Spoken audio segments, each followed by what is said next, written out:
Aleluia, glória a Deus. Bendito é o nome do Senhor para todo sempre. Olhe para seu irmão, diga assim: que bom que você está aqui. É só olhar, viu, gente?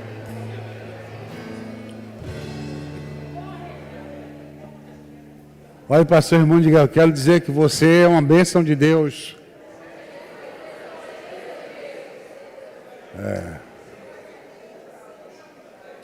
Você é uma bênção. Ah, tá aqui a irmã Judite aí, ó. A senhora escapou hoje, não foi? Já veio me abraçar já, tá vendo? Um abraço assim, ó. Não chega muito perto da senhora, porque a garganta tá meio rouca aqui, viu? Tá certo? E a senhora só tem 15 anos, né? Que diga Jesus, né? 86 já, né? Nossa diaconisa aí, né? Firme e forte, né? Hein? 86, né? Glória a Deus. Firme e forte, viu? Olha o exemplo dela aí, firme e forte, viu? Amém? Que Deus nos abençoe nessa noite de hoje, meus irmãos. Glória a Deus. Abra as suas Bíblias. No livro de Evangelho de João.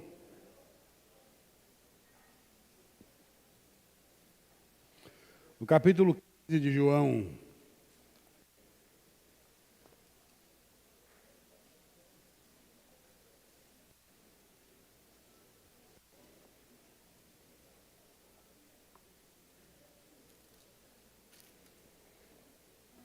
Capítulo 15,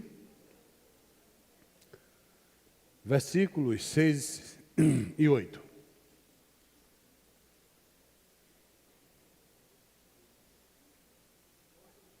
Seis a 8.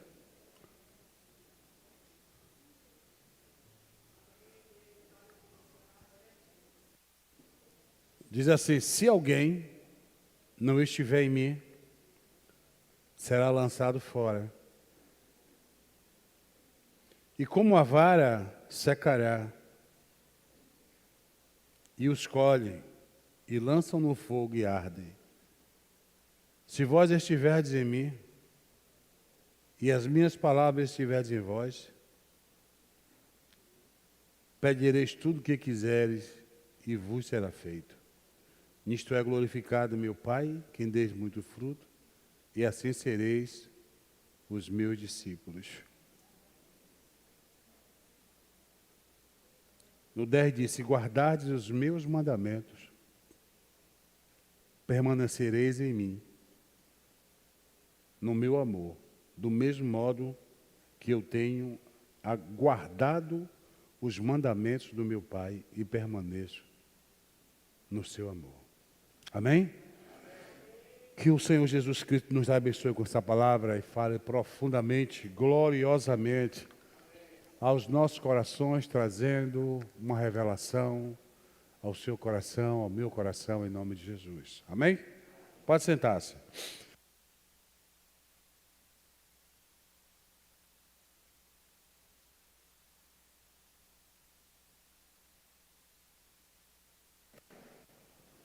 Hoje eu quero falar um pouco de salvação com vocês. Pode sentar os levitas, por favor? Eu não vou me demorar muito tempo. Hoje não. Certo? Porque geralmente com essa mudança de temperatura, todo mundo eu sinto essa garganta dá um cliquezinho. Então eu não posso forçar demais. Amém?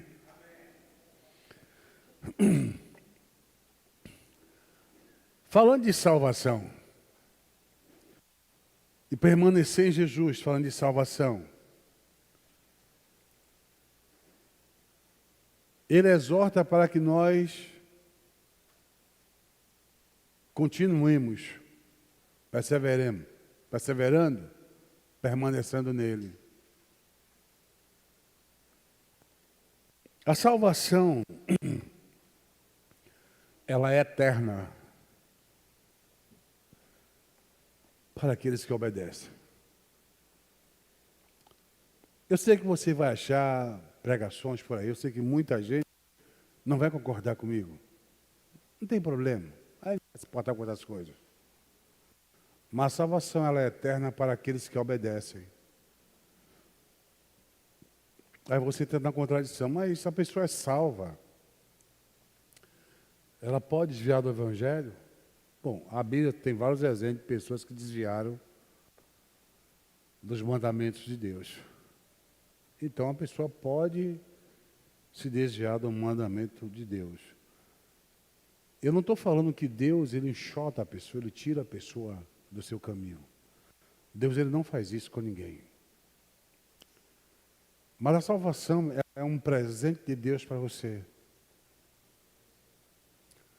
E para começar presente, você aceita o presente se você quiser. Se você não quiser, você não aceita presente. A salvação é um dom de Deus. É de graça. A Bíblia diz, pela graça sois salvos. Isso não vem de vós. É um dom de Deus. Não é pelas obras para que ninguém se glorie, mas pela fé. A salvação é uma resposta à fé de uma pessoa. A Bíblia diz que Jesus falou que ele ia enviar o Espírito da verdade ao mundo.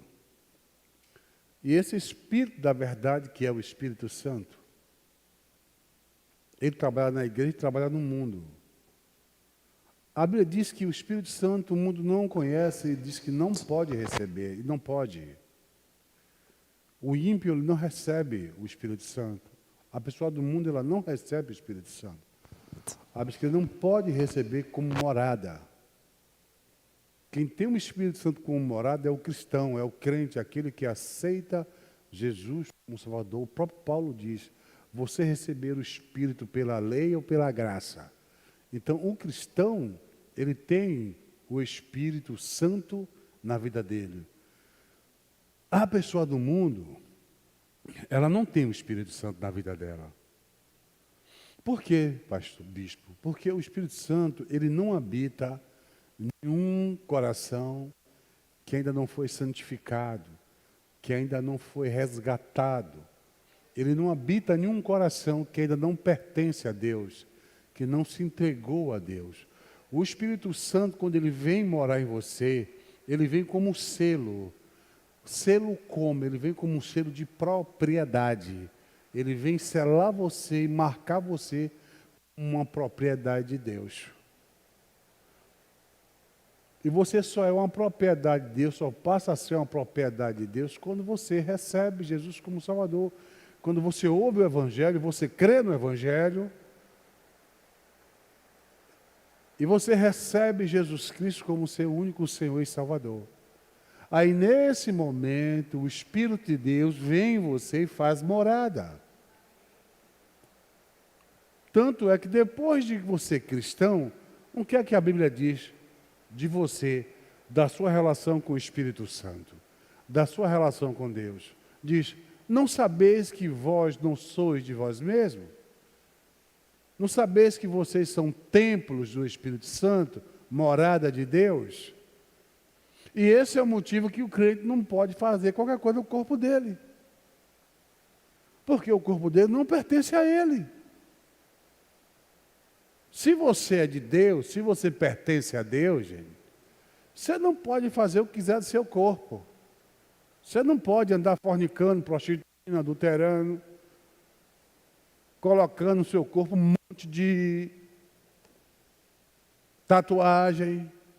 Pastor, o senhor está criticando tatuagem? Não, não estou dizendo que o corpo é de alguém que não é seu. Como é que você vai tatuar uma coisa que não é sua? Pergunta ao dono do corpo, posso botar uma tatuagem de um coração? Pergunte se ela quer. A tatuagem que ele quer que você bote no seu coração, sabe o que é? É Jesus. Carimbe lá. Tatue. Pode tatuar Jesus lá dentro da seu espírito, da sua alma. Essa ele quer. Mas aquilo que diz com respeito ao seu corpo, você não pode.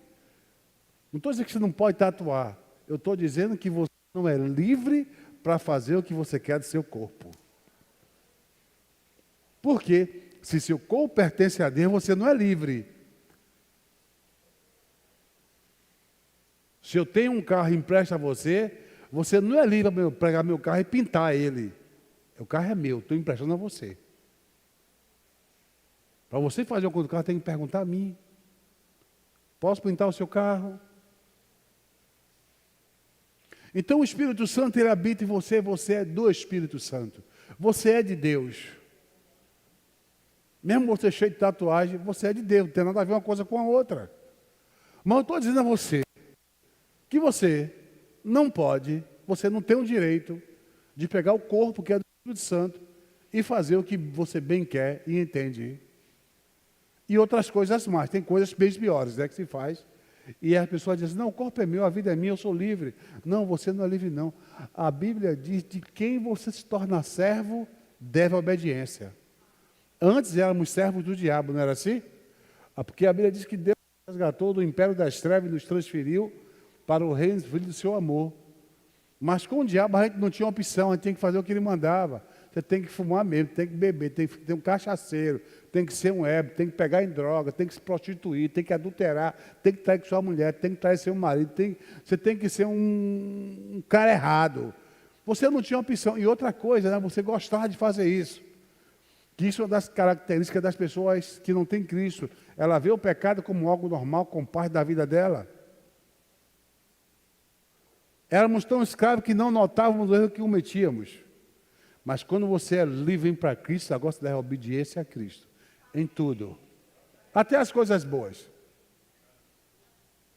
Você vai fazer uma coisa boa, dá obediência a Cristo. Não faz isso aqui, eu vou fazer isso aqui, Jesus. Sou desse Jesus. O que é que você vai fazer? Peça direção a Ele. Até uma coisa boa. Tem pessoas que fazem coisas boas e vão para o inferno um dia. Tem nada a ver uma coisa com a outra. Então, até as coisas boas que você faz, a sua vida é dele. Peça direção a Ele. Se você não entende isso, fica difícil você assumir o cristianismo. Não existe cristianismo meia boca, liberalismo, não existe isso no reino. Até porque o evangelho é uma palavra de contracultura. O evangelho choca. O evangelho às vezes fere as pessoas. E fere. E fere. Deus de ser de santo como o Senhor, vosso Deus, é santo. Acabou. Isso fere ou não fere?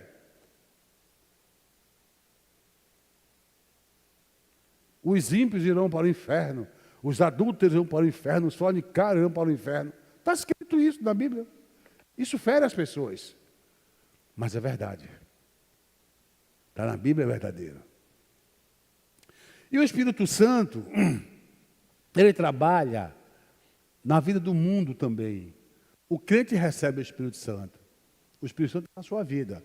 E no mundo, como é que ele age? Como é que o Espírito Santo trabalha no mundo?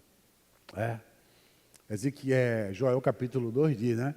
E há de ser que nos últimos tempos derramarei meu Espírito sobre toda a carne, vossos filhos e vossos terão sonhos, visões, né? E profetizarão, e fala da operação do Espírito Santo dentro da igreja. E Jesus fala da operação do Espírito Santo dentro do mundo também. Não é que o mundo receba o Espírito Santo, mas a Bíblia diz que ele convence o mundo do pecado, da justiça e do juízo. O trabalho de convencer uma pessoa de Cristo como Salvador é um trabalho do Espírito Santo. Ao crente, a nós, cabe a função de pregar e ministrar o Evangelho. Como a Bíblia diz, anunciador de boas novas. Pregação do Evangelho. Como Jesus disse, ide por todo mundo pregar o Evangelho a toda a criatura. Quem crê e for batizado será salvo, quem não crê será condenado. Olha, quem crê. Então a condição de receber Jesus, de ter salvação, é crer. Não é você ser imposto a salvação sobre você. Não. Quem crê e for batizado será salvo, quem não crê será condenado. Mas quem convence a pessoa é o Espírito Santo. Como ele convence? Quando você está pregando a palavra para uma pessoa, no seu trabalho, na universidade, na sua empresa, no colégio, em um grupo de evangelismo, na rua. Quando você está falando para a pessoa, eu estou pregando, um pregador pregando, como muitos pregadores estão pregando nessa noite de hoje nas igrejas. Quem está ouvindo a palavra está ouvindo e o Espírito Santo está falando com ela. Eu digo comigo foi assim, eu estava numa casa, eu vim de uma farra, estava numa casa e estavam pregando para mim. Ele estava falando para mim aquela parábola do rico e Lázaro, falando que morreu o rico, foi para o inferno, morreu o Lázaro e foi para o paraíso. E diga de passagem que o rico que morreu foi para o inferno, ele conhecia a Torá, ele conhecia Abraão, sabia tudo. Foi lá porque vacilou, foi para o inferno porque vacilou, porque não ouviu, porque não obedeceu. Então o Espírito Santo falou comigo, hoje você precisa vir para mim, hoje. E eu resistindo, mas naquela noite eu fui para Jesus. Mas eu resisti, viu? Eu resisti. E quase que as portas se fecham porque abria-se ouvidos, ouvides a minha voz, não endureçais o vosso coração. E eu ouvi a voz de Deus e endureci o meu coração. E não era a primeira vez que eu tinha ouvido antes, mas naquela noite eu resolvi abrir meu coração. Eu ouço a sua voz e vou obedecer. Então, é assim que o Espírito Santo opera na vida das pessoas, é assim que o Espírito Santo proclama a salvação. Amém? Então, a salvação, ela é eterna para aqueles que obedecem. Mas eu tenho um Espírito Santo na minha vida e eu posso desviar, se ele está na minha vida, o Espírito Santo é Deus. A Bíblia diz, não apaguei o Espírito Santo, com o qual foste selado para o dia da redenção. Está dizendo o quê? Que você pode apagar o Espírito Santo. Você pode rejeitá-lo. Você pode. Porque o Espírito Santo ele te selou para o dia da redenção, o dia do arrebatamento. Ou o dia da sua morte, para você ir direto para a glória. E se você apaga a atuação dele, como é que você irá? Ele é o único que dá esse transporte a você. É ele que te conduz. E se você apaga o Espírito Santo, você, assim, não apagueis, algumas traduções de não extingais. Não quer extinguir. Ó. Então é uma possibilidade. Então a salvação é eterna para aqueles que obedecem. Lá em Ezequiel 33, 13 a 18 diz assim, quando eu disser ao justo, que certamente viverá, e ele, confiando na sua justiça, praticar iniquidade, e não virão à memória, não me virão à memória todas as suas justiças, mas na sua iniquidade que pratica, ele morrerá, desviando-se o justo da sua justiça e praticando iniquidade, morrerá nela. O que é que Deus está dizendo aí? Quem é um justo? Está falando do justo. Se você olhar isso da visão de Ezequiel, está em relação à lei. Mas a palavra justo está falando de princípio. Então essa palavra é um princípio de Deus, tanto para aquela época como para agora. Não está dizendo se é da lei ou não, está falando o justo. O justo, se ele se desviar da sua justiça, se ele desviasse da sua vida de viver com Cristo, se ele não optar, ele parou, digo, não quero mais. E acontece isso, bicho? Acontece, gente. Eu sei que alguém vai dizer assim, ó, já vou dizendo que os contra-argumentos, né? Para não procurar nenhuma celeuma. Alguém vai dizer assim, não, é porque nunca foi justo, nunca foi salvo. Não existe isso. Hebreus 6 fala sobre isso também. Deus, ele não tem robôs. Deus não quer ser amado forçadamente. Deus não manipulou para você amá-lo pela força. Não existe isso. Se você vai amar a Deus, tem que ser voluntário. Eu escolho amar o Senhor. Josué disse, em minha casa serviremos ao Senhor. Vocês eu não sei. Então nós temos opções. Deuteronômio, capítulo 30, Deus fala, eis que põe diante de ti a bênção e a maldição, a vida e a morte. E se tiver de escolher, escolha a vida para que viva, então Deus dá a opção de escolha a todos nós. E Deus falou isso para Israel. Nós estamos na graça de Deus agora, no tempo da graça, nós não estamos mais no tempo da lei. Mas lembre-se, as opções continuam as mesmas. Porque as opções são princípios de Deus.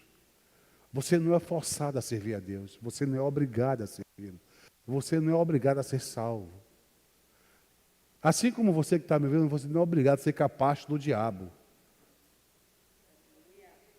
Você tem a opção de se libertar. Basta você olhar para Cristo. O homem tem uma opção. Essa é o lindo. Deus fez opção para o homem. E o referencial da opção para o homem foi a árvore da vida. E eu acredito que a árvore do bem e do mal. E nós temos essa árvore todos os dias em nossas vidas. Engraçado que a Bíblia diz que a árvore da ciência do bem e do mal está junto também lá perto do meio do jardim. Isso quer dizer que a desobediência fica bem colada à obediência. É um triz. Você nem percebe a distância. Para desobedecer, basta não obedecer. É interessante isto. Então, se o justo se desvia da sua justiça e morre naquela maneira, então ele vai pagar. É igual o crente. Não, ele é crente, mas ele é crente, irmão. Ele está desviado, mas é filho de Deus. Sim, e aí? Mas quebrou a aliança. Estava fora da aliança. Mas a aliança de Deus é eterna. Deus não quebra a aliança. Deus não quebra. O homem quebra. E Deus não vai impor uma aliança ao homem que ele não queira.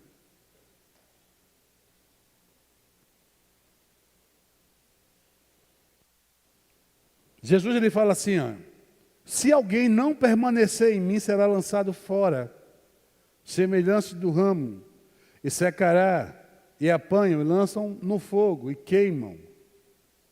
Se permanecerdes em mim, as minhas palavras permanecerdes em vós, pedirei tudo o que quiseres, e vos será feito.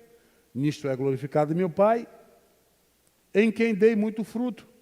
Assim vos tornarei meus discípulos. Se alguém não permanecer em mim, aí diz assim, quem está falando isso é Jesus, gente. Não sou eu, a palavra dele. Ele não está dizendo, se alguém não ficar em mim, não quiser ficar comigo, não permanecer. Ele está falando de alguém que está nele. Está. Escolheu estar. Mas se esse alguém não permanecer nele,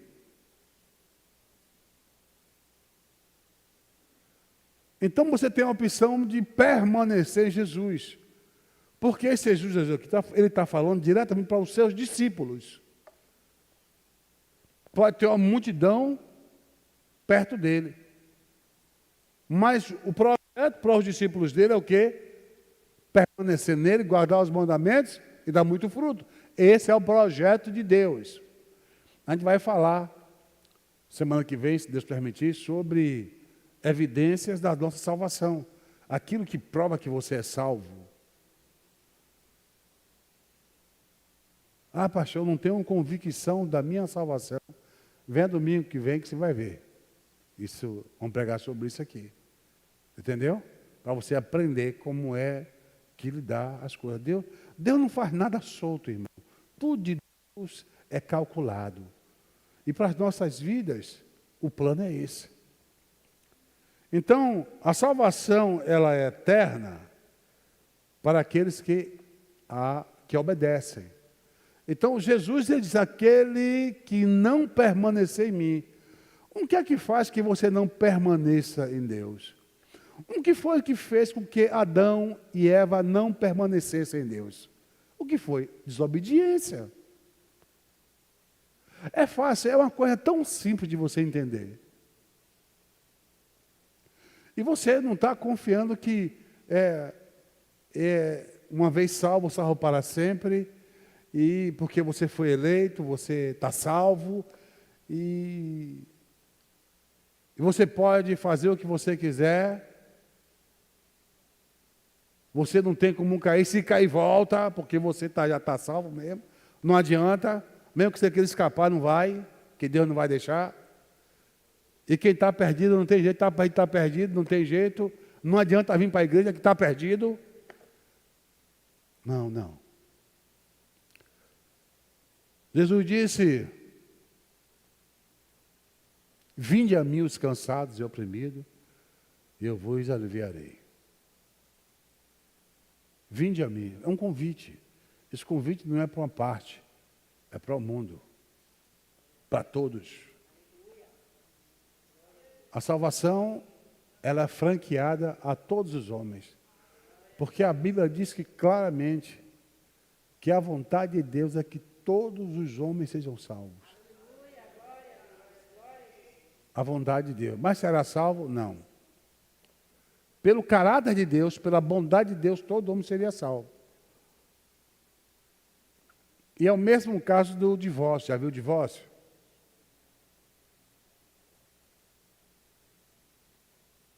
Os escribas e fariseus, eles vão arguir Jesus e dizem assim: ele nos deu carta de divórcio para repudiar nossas mulheres. Porque naquele tempo, eles divorciavam por qualquer coisa. A mulher ficou velha, perdeu aquela forma bonitinha de solteira, aí o cara queria cair fora e casar com a mais novinha, né? Trocava de 40 por uma de 20. Eles foram arguir Jesus: por que Moisés deu carta de divórcio? E a resposta de Jesus foi muito simples: pela dureza do vosso coração. Que dureza? E não ouvir a Deus. E hoje a maioria dos divórcios é simplesmente por causa da dureza de coração. Porque as pessoas não querem se submeter a Deus. É uma questão de obedecer. É simples assim. Não adianta botar a florear, não. É obediência.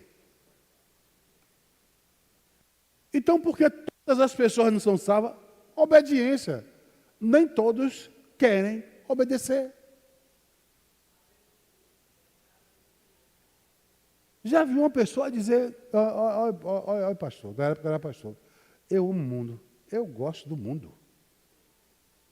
Jesus é bom, aqui a igreja é legal, eu gosto muito, mas eu gosto do mundo. Você está entendendo? E ela optou, e Jesus, ele não tem cadeias. Não, não vai não. Não, você é livre para tomar a decisão que você quiser. A porta está aberta para você voltar até o tempo de se fechar. Então a salvação, tem pessoas que confiam nesse negócio: eu sou salvo e nunca vou me perder. Não vá nessa. Mas como é que eu posso entender isso, bispo? Seja obediente. Meu irmão, quem é obediente não tem medo de se perder, não, irmão. Quem é obediente não tem medo de se perder, não. Não é ter medo de pecar, não, irmão. Porque a Bíblia diz que não há homem que não peque. Mulher também, viu? Então as mulheres não, né? Para a mulher também. Então não há ser humano que não peque.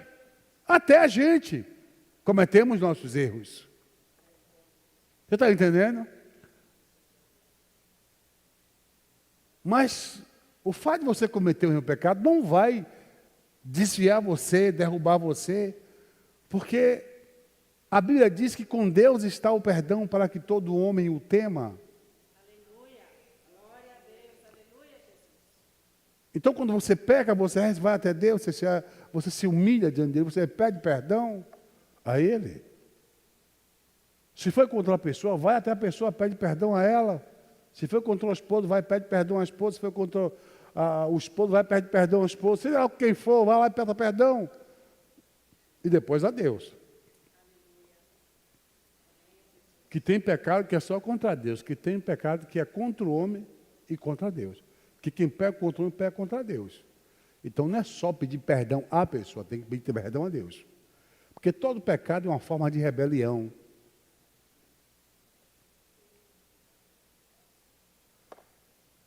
Jesus, a Bíblia diz que ele é o autor da nossa salvação.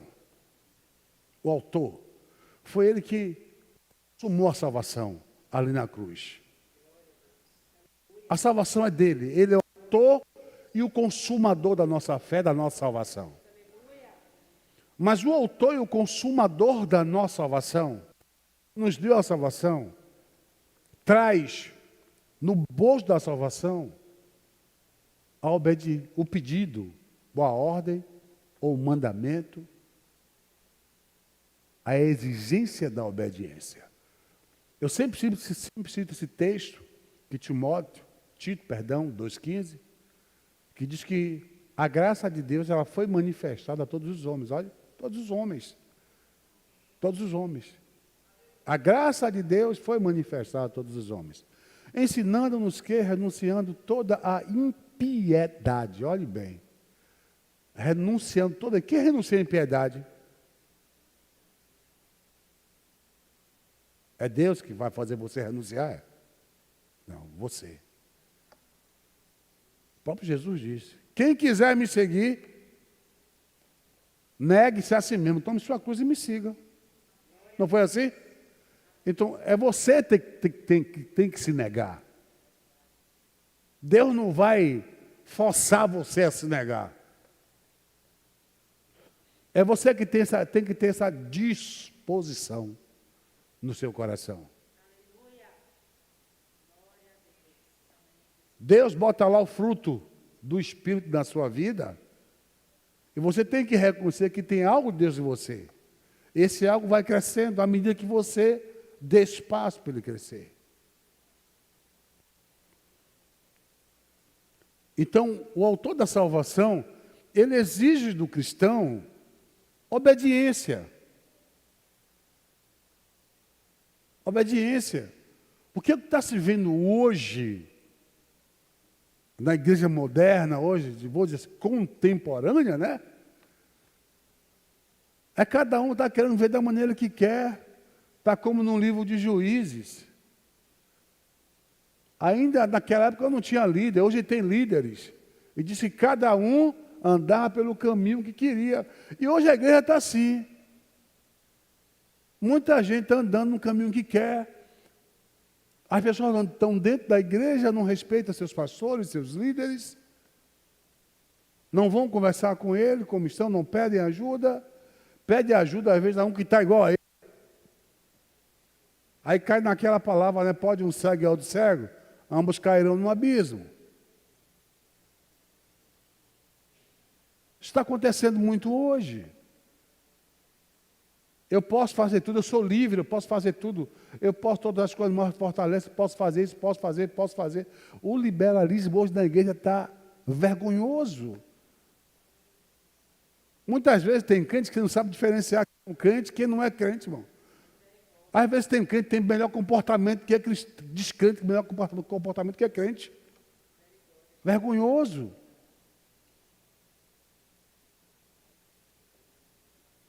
A liberação de muitas coisas.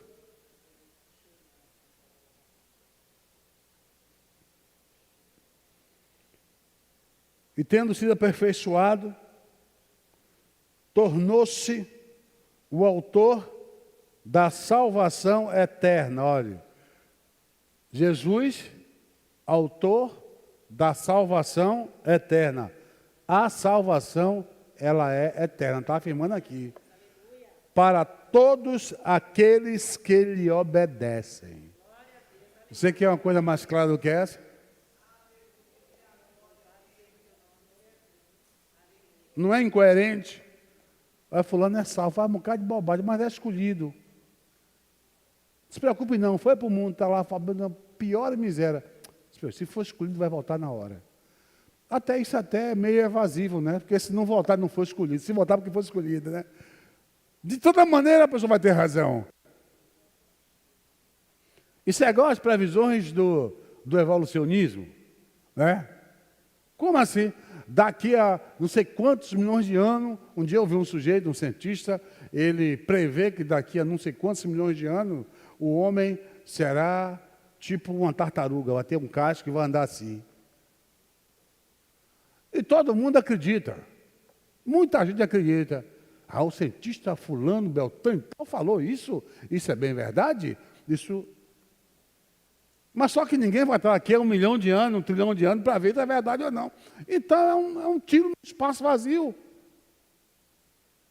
Ninguém vai dizer que é mentira, ninguém vai dizer que é verdade. De qualquer maneira, ele soltou lá o barro dele na parede, jogou para colar. Quem pegar, pegou. Então, se você voltar para Jesus, você é salvo. Se não voltar, porque você é perdido. Raciocínio é lógico.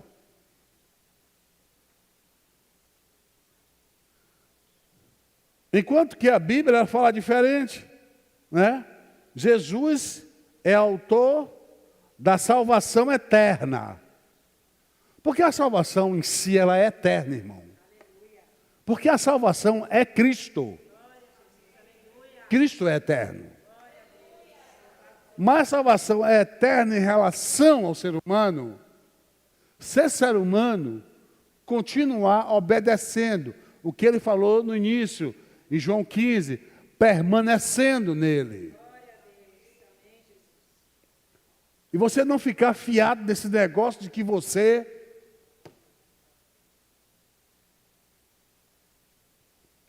Já vi um sujeito falar, não, fulano não casou, fulano se separou. Meu irmão, se separou, fique certo que não era para ter casado. Então foi de Deus. E onde está o pecado no mundo?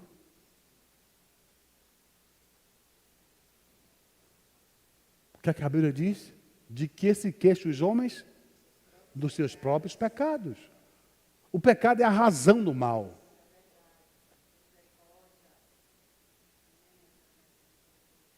O pecado é a razão de tudo que é ruim no mundo. Não é Deus. Você vê que a nação de Israel, o povo escolhido de Deus, né? A nação escolhida, descendentes na carne, direto de Abraão, porque também os crentes também são descendentes de Abraão na fé. Mas falando de descendentes na carne, geração, a nação de Israel, escolhida por Deus, para fazer o seu nome conhecido no mundo. Porque se o mundo conhece um Deus todo-poderoso, glorioso, se o mundo conhece o monoteísmo, a adoração a um Deus só, um Deus único, viu gente? Para ninguém dizer que eu disse, fala eu sol, viu? Porque você sabe que tem a pessoa que deturpa, né? Então, falando e explicando. Há um só Deus, há um único Deus. Israel que trouxe isso. Deus levantou Israel para isso. Porque o mundo era politeísta, os homens estavam servindo a deuses estranhos. E Deus precisava trazer o mundo para ele, resgatar o mundo. Levantou Abraão, e de Abraão o nome dele começou a ser conhecido. Por onde Abraão andava, o nome de Deus era conhecido. E Abraão gera a nação. E essa nação é responsável por fazer conhecido o nome dele. Israel não entendeu a visão de Deus. Se achou exclusiva. Nós somos exclusivos, somos os melhores. Tem ninguém melhor que... Mas Deus não queria isso. Deus queria que Israel proclamasse o nome dele ao mundo. Que o mundo olhasse para Israel.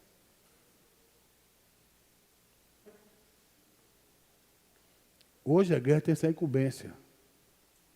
Engraçado que tem muito falhado nisso. A guerra está olhando dentro de si. Muito para si mesmo. Olha para o mundo. O mundo precisa da gente. O mundo precisa da igreja.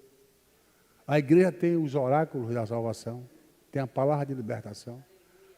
Pedro falou para Jesus, para onde iremos nós? Só tu tem palavra de vida eterna. Sabe que tem uma palavra de vida eterna hoje aqui? A igreja. É a igreja que tem a palavra de vida eterna. E ela deve ser consciente dessa responsabilidade de proclamar o nome do Senhor Jesus aonde quer que esteja, como disse Paulo a Timóteo. Fala o evangelho antes do tempo e fora do tempo. E Tito 2,15 diz o quê? A graça foi manifestada no mundo, mas ensinando-nos que, renunciando toda a impiedade e as concupiscências mundanas. Então, a graça, ela traz em si a chamada didática da graça, que ela ensina a você a viver. Mas ela me ensina só? Não. A graça traz para você o maior presente de Deus depois da salvação, que é o Espírito Santo de Deus. Aquele que Jesus enviou. E eu vou enviar aquele Espírito de verdade. Olhe bem, e diz assim: Ele vos guiará em toda a verdade. Em toda a verdade. Você tem que ver o que está guiando você, se é verdade ou é mentira, se é engano. Vê se está enganado. Veja o caminho que você está andando. Para com Israel, Deus diz: considerai, pois, a bondade de Deus e a severidade de Deus para com os que caíram. De Israel, o povo escolhido, os que caíram. Muitos caíram no deserto. Quantos morreram? Quantos? 600 mil morreram no deserto. E Deus eliminou mesmo. O que fez com que Deus os eliminasse? Foi a soberania. Não, eles foram eliminados por causa da incredulidade deles. Eles foram incrédulos. Pela incredulidade, eles foram eliminados. Mas, bispo, isso não foi um ato muito forte. Deus não foi, não. Sabe por quê? Deus queria que aquele continuasse marchando, tomasse a terra prometida, porque era de fundamental importância para que Deus cumprisse um projeto de salvação sobre o mundo. E a primeira ecoou, ela não se sustentou. Esses homens de guerra, por isso eles foram eliminados no deserto. Olha, diga assim. Com o tempo, né? Deus levou 40 anos para varrer. E depois de 40 anos, os filhos deles e os netos foram que entraram e tomaram a terra prometida. Porque eles viram os pais serem eliminados. Quero cair nessa, mas não, vou entrar. Entrou e tomou a terra.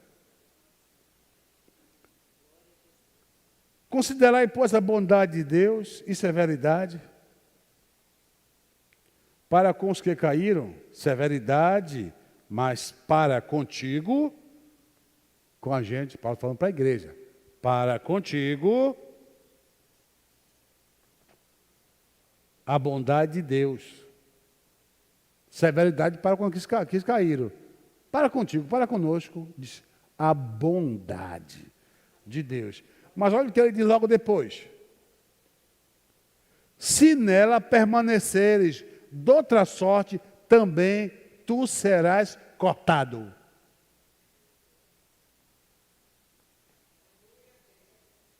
Alguma dúvida? Nenhuma. De outra forma, também será cortado. Isso quer dizer o quê? Que Deus não tem ninguém predileto. O que Deus tem são princípios. Os princípios dele são eternos.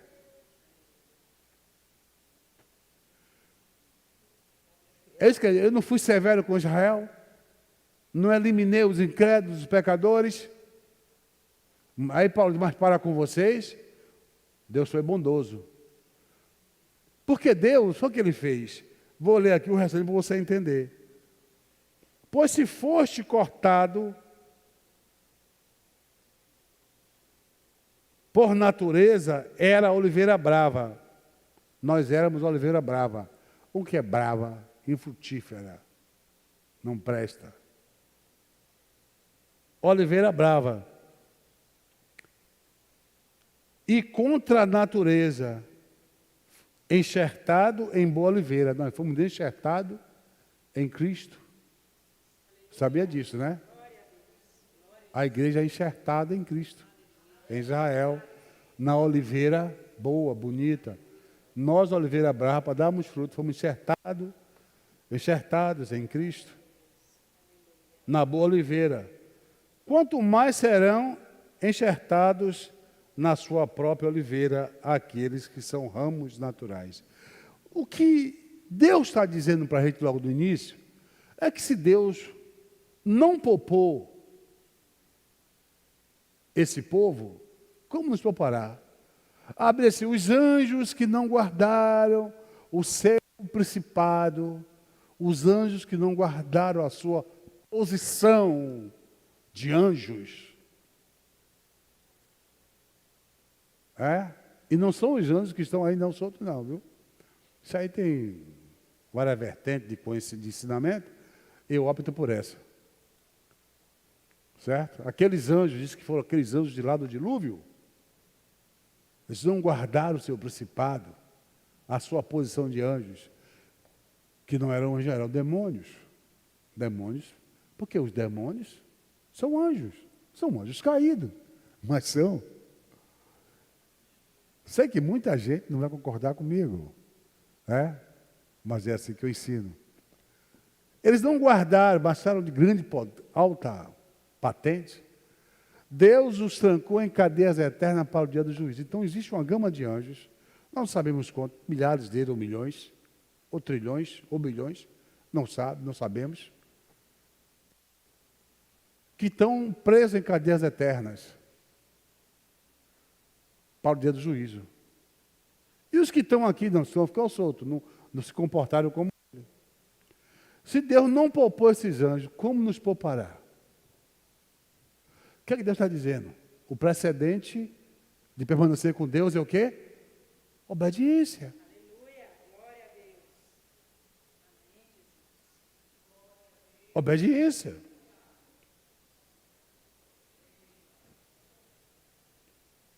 Se guardardes o mandamento que eu te ordeno, que ame ao Senhor teu Deus, ande nos seus caminhos, guarde os seus mandamentos e os seus estatutos e os seus juízos, então viverás. Multiplicarás. E o Senhor teu Deus te abençoará na terra a qual passa para possuí-la.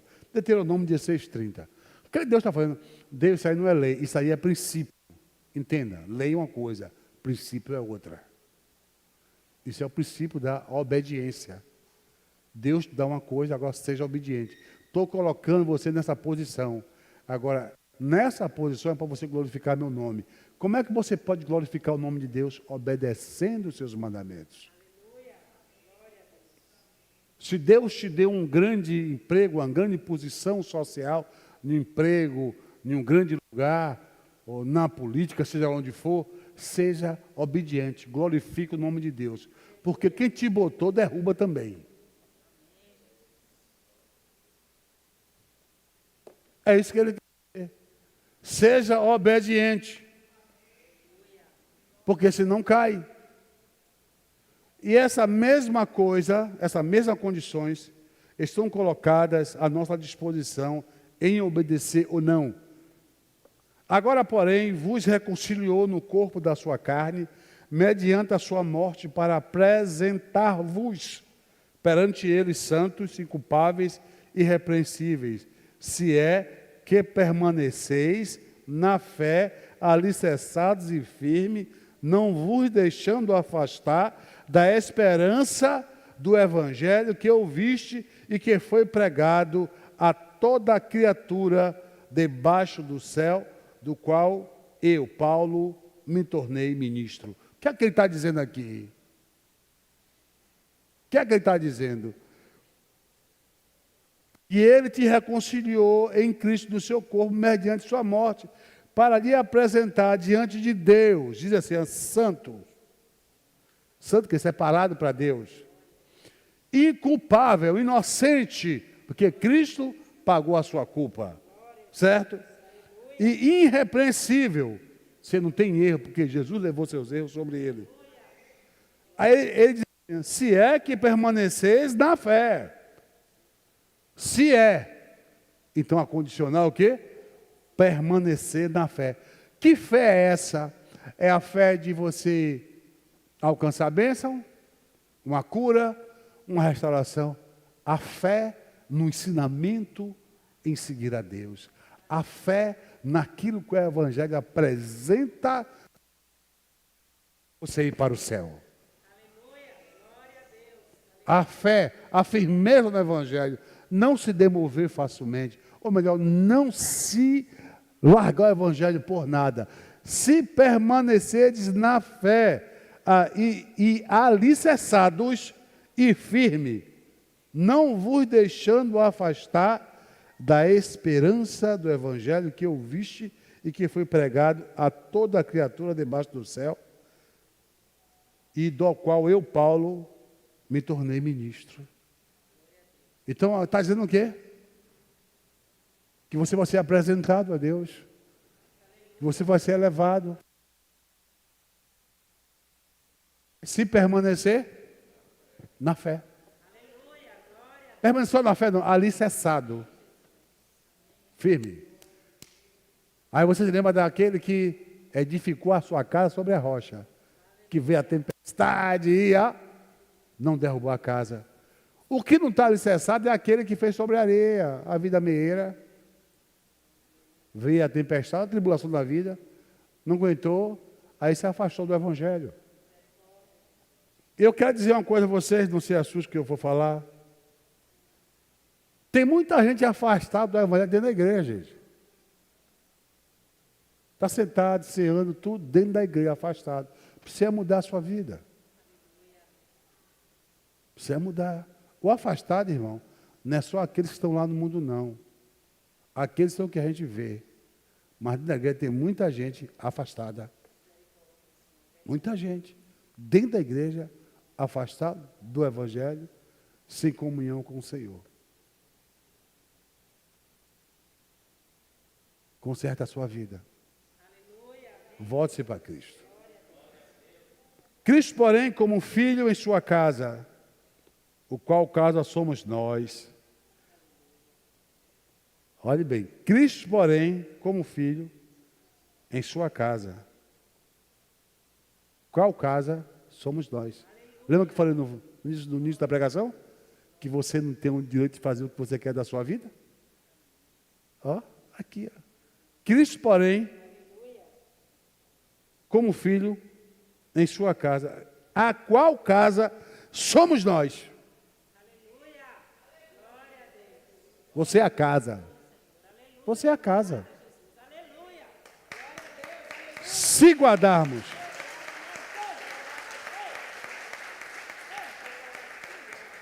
guardarmos firme, se você é casa, se guardar firme, até o fim, a ousadia e a exaltação da esperança. Que esperança? A esperança do Evangelho. Porque a Bíblia diz que em esperança somos salvos, não é assim? Em esperança somos salvos. Nós cremos que somos salvos. É por isso que em esperança somos salvos. Mas essa esperança não é o que o Evangelho fala e prega. Se você perde a esperança no Evangelho, já foi. Perde a fé no Evangelho. Se perdeu a fé no Evangelho, está difícil. Que Deus nos abençoe, irmão. Amém? Glória a Deus.